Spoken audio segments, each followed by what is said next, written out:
morning we're going to be reading a story, but I want to find out what you know about vampires. I have a little example here. Tell me what you already know about vampires.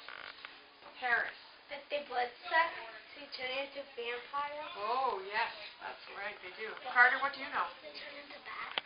Do they? I didn't know that. Really? Okay. What do you know? That they can't go into the sun or they'll burn. That's an important thing for our story. They cannot go into the sun. Andy, do you know anything about vampires? Not really. Are they real? No, they're not real. There's something that vampires cannot eat. Do you know what that is, Carter? Garlic. They can't have garlic. Good. There's something else in the story that I want you to know about. In Canada, in the northern part of Canada, it's very cold, and in the wintertime, there's hardly any light. Right? Many of their days are dark, dark, dark. They never see the sun. So Maddie told us that vampires can't go in the sun. That's a little foreshadowing of what's going to happen in the story. Our main character in the story also has a problem. He really wants to fit in with his friends at school.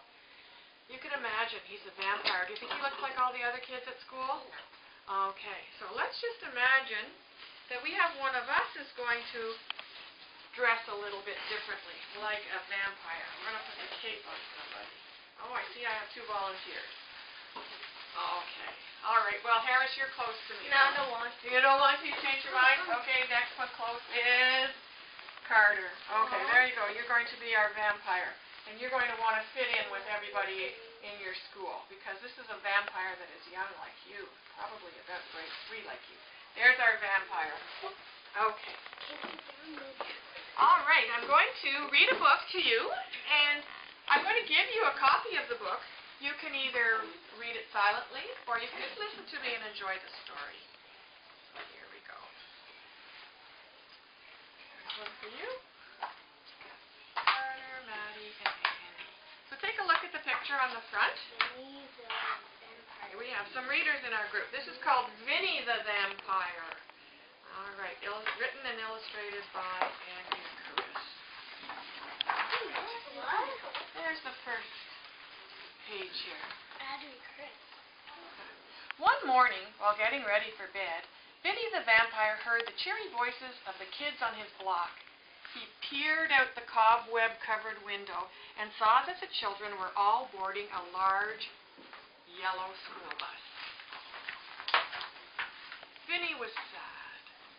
He wanted to laugh and climb the gigantic stairs of the bus too, but there was one problem. Vinny was a vampire and could not go in the bright sun. Vinny the Vampire let out a long sigh and snuggled into his coffin. He soon fell asleep, but his dreams were filled with thoughts of school and all the fun things he was missing.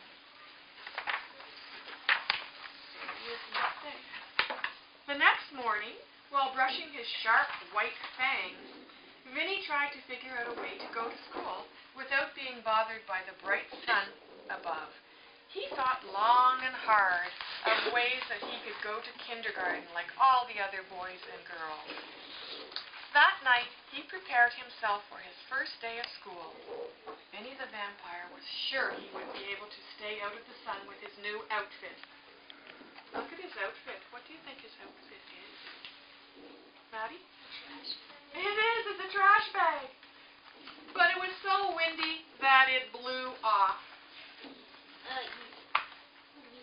Thank you. You noted the word. It blew off of him. Thank you. Vinny the Vampire was getting upset, but nothing was going to stop him from going to school. He was determined to reach his goal, like a goal of climbing a mountain. The next day, Vinny had a plan. He would walk to school at night and already be inside when the sun came out. It worked perfectly until Willie the Wizard brought garlic bread for snack time. Uh-oh. Remember we talked about vampires can't have garlic?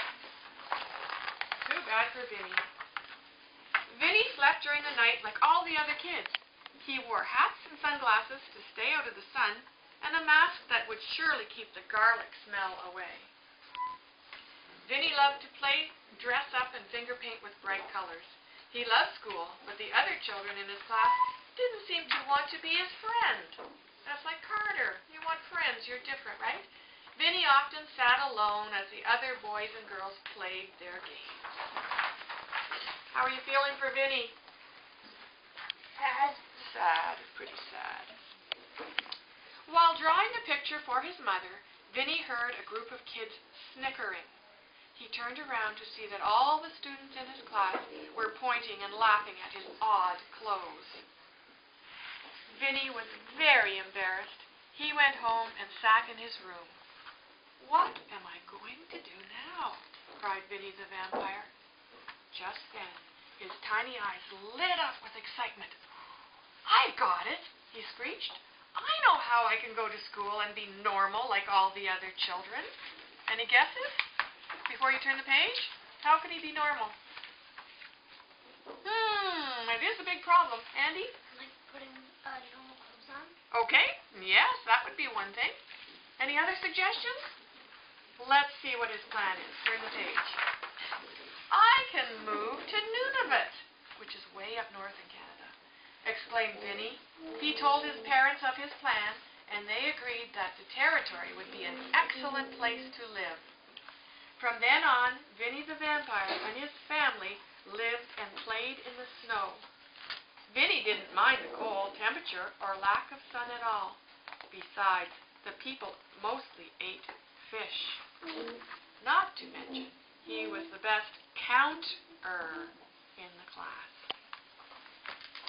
And that's the end of the story. About the author.